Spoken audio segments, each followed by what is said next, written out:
जय हिंद साथियों, आज का क्लास एसआई के 16/12/2017 के थर्ड शिफ्ट में जो एग्ज़ाम हुआ था उसका हल प्रश्न पत्र है ये। तो इसमें हम बात करेंगे भाग 1 सामान्य हिंदी की। तो वीडियो शुरू करने से पहले आपसे एक रिक्वेस्ट है कि यदि आप हमारे चैनल पर नए हैं तो चैनल को जरूर सब्सक्राइब कीजिए और अपनी कीमती राय कमेंट में जरूर बताएं। तो चलिए बढ़ते हैं अपने प्रश्न की तरफ। पहला प्रश्न है, टेढ़े मेढ़े रास्ते 1946, अपने अपने खिलौने 1957 और भूले बिसरे चित्र 1959 उपन्यास किस साहित्यकार की रचना है? साथियों, उसको किसने लिखा है? तो उसको लिखने वाले हैं भगवती चरण वर्मा। दूसरा प्रश्न है, कवि के हृदय में जो भाव स्वतः डैश होते हैं वे गीत का रूप धारण कर लेते हैं, रिक्त स्थान की पूर्ति करें। यहां पर क्या आएगा? तो इसका आंसर हो जाएगा उच्छ्वासित। उच्छ्वासित। तीसरा प्रश्न है, रिक्त स्थान की पूर्ति कीजिए। लोग आजीव डैश की तरह जूझते रहते हैं, तो इसका आंसर हो जाएगा टट्टू। लोग आजीव टट्टू की तरह जूझते रहते हैं।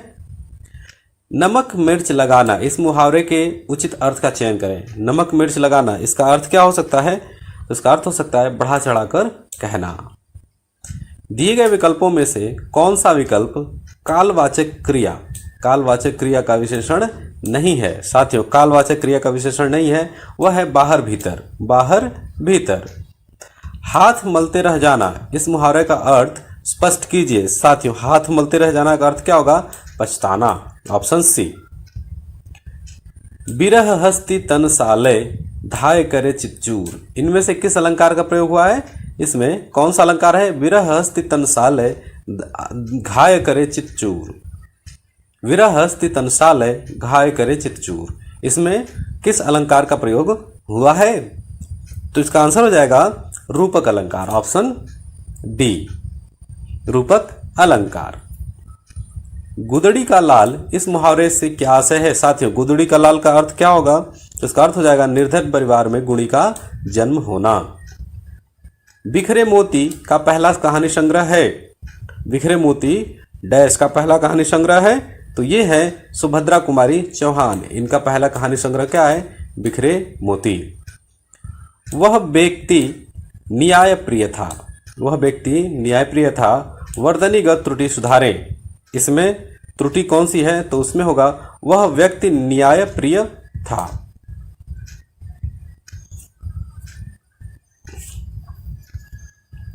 अच्छाइयों को ग्रहण करो और बुराइयों का त्याग, रेखांकित शब्द की त्रुटि सुधारें। अच्छाइयों को ग्रहण करो और बुराइयों का त्याग, तो इसमें त्रुटि कौन सी है? तो यहां पर है बुराइयों। बुराई का त्याग नहीं, बुराइयों का त्याग करना चाहिए। 12वां है, चारुचंद्र लेख किस उपन्यासकार की रचना है? साथियों, कौन से उपन्यासकार ने लिखा है चारुचंद्र लेख? तो उसको लिखने वाले थे Acharya Hazari Prasad Dwivedi. Option A correct answer है। मलिक मोहम्मद जायसी ने किस भाषा का सरल और साथ रूप अपनाया था? साध रूप अपनाया था, सरल और साध रूप, तो इसका आंसर है अवधी भाषा का। स्त्री शब्द का बहुवचन बताइए। स्त्री शब्द का बहुवचन क्या हो सकता है? तो इसका होगा स्त्रियां। Option D.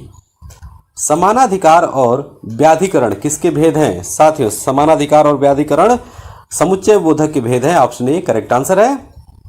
कितने प्रश्न हल करने हैं? इस वाक्य में विशेषण भेद है। कितने प्रश्न हल करने हैं? इसमें कौन सा विशेषण भेद है? तो संख्यावाचक विशेषण भेद है। बहु का बहुवचन क्या है?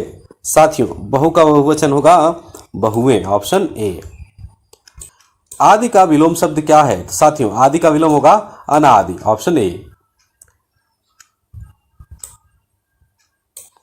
कल तापमान अधिक होगा, इस वाक्य का काल पहचानिए। कल तापमान अधिक होगा, तो इसमें हो जाएगा भविष्यकाल, क्योंकि यहां बात हो रही है कल की। काशी का 80 किसकी रचना है? काशी का 80 किसकी रचना है? तो यह काशीनाथ सिंह। पुल्लिंग शब्द का चयन कीजिए। इनमें से कौन सा शब्द पुल्लिंग है उसका चयन करना है? तो यहां पर आ जाएगा कर्ता। कर्ता क्या होता है? पुल्लिंग शब्द है। कर्ता शब्द पुल्लिंग है।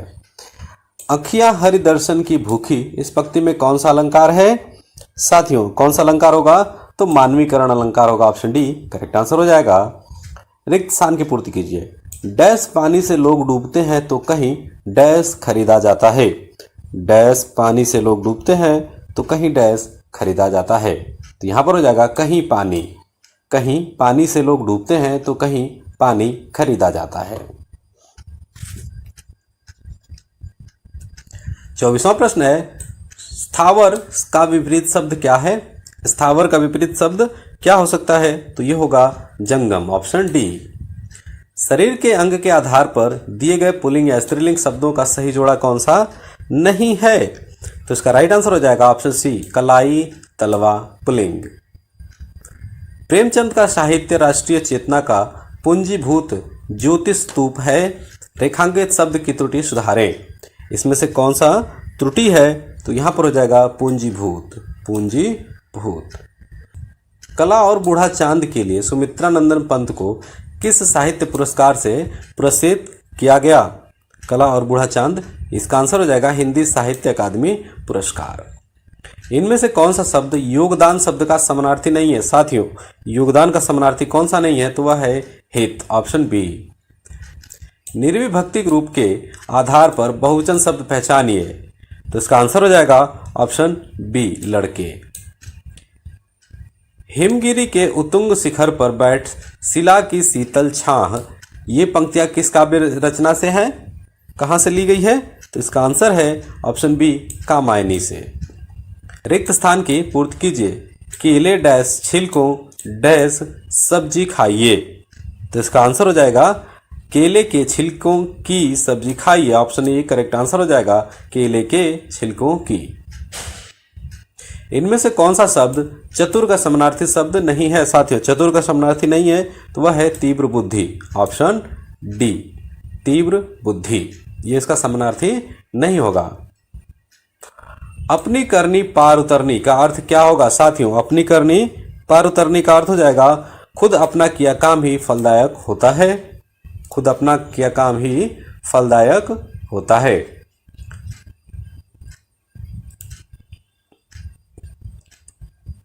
प्रश्न 34 से 36 दिए गए गद्यांश को ध्यानपूर्वक पढ़िए तथा प्रश्नों के उत्तर दीजिए। संसार में कुछ भी असाध्य या असंभव नहीं है। असंभव और असाध्य जैसे शब्द कायरों के लिए हैं। नेपोलियन के लिए ये शब्द उसके शब्दकोश में नहीं थे। क्या बापू शरीर से शक्तिशाली थे? वे तो पतली सी लंगोटी पहनने लकड़ी के सहारे चलते थे, परंतु उनके विचार सशक्त थे, भावनाएं शक्तिशाली थीं। उनके साहस को देखकर करोड़ों भारतीय उनके पीछे थे। ब्रिटिश साम्राज्य उनसे कांप गया। अहिंसा के सहारे उन्होंने भारत को स्वतंत्र कराया। यह विश्व का एक अद्वितीय उदाहरण है। कहते हैं अकेला चना भाड़ फोड़ सकता है। हाँ, फोड़ सकता है यदि उसमें साहस हो तो। चलिए अब इस गद्यांश के आधार पर प्रश्न को पढ़ते हैं। 34वां प्रश्न, असाध्य शब्द के अ उपसर्ग का क्या अर्थ है? तो इसका राइट आंसर हो जाएगा निषेध, ऑप्शन बी। गांधी जी का शरीर शक्तिशाली नहीं था किंतु वे डैश सशक्त थे। डैश सशक्त थे, तो इसका आंसर हो जाएगा विचार एवं भावना से। गांधी जी का शरीर शक्तिशाली नहीं था किंतु वे विचार एवं भावना से सशक्त थे। नेपोलियन के शब्दकोश में कौन से शब्द नहीं थे? तो इसका आंसर हो जाएगा असाध्य, असंभव। नेपोलियन के शब्दकोश में ये शब्द शामिल नहीं थे। भारतीय डैश में रोशनी के महापर्व दीपावली में घरौंदा और रंगोली बनाए जाने की डैश रही है। तो इसका आंसर हो जाएगा कि भारतीय संस्कृति में रोशनी के महापर्व दीपावली में घरौंदा और रंगोली बनाए जाने की परंपरा रही है। तो ऑप्शन बी करेक्ट आंसर हो जाएगा, संस्कृति परंपरा। स्वान निद्रा, इस मुहावरे का अर्थ क्या है? स्वान निद्रा, तो इसका अर्थ हो जाएगा सजग निद्रा, ऑप्शन सी करेक्ट आंसर होगा, सजग निद्रा। आविर्भाव का समानार्थी क्या है? साथियों, आविर्भाव का समानार्थी हो जाएगा अवतरण, ऑप्शन बी करेक्ट आंसर हो जाएगा।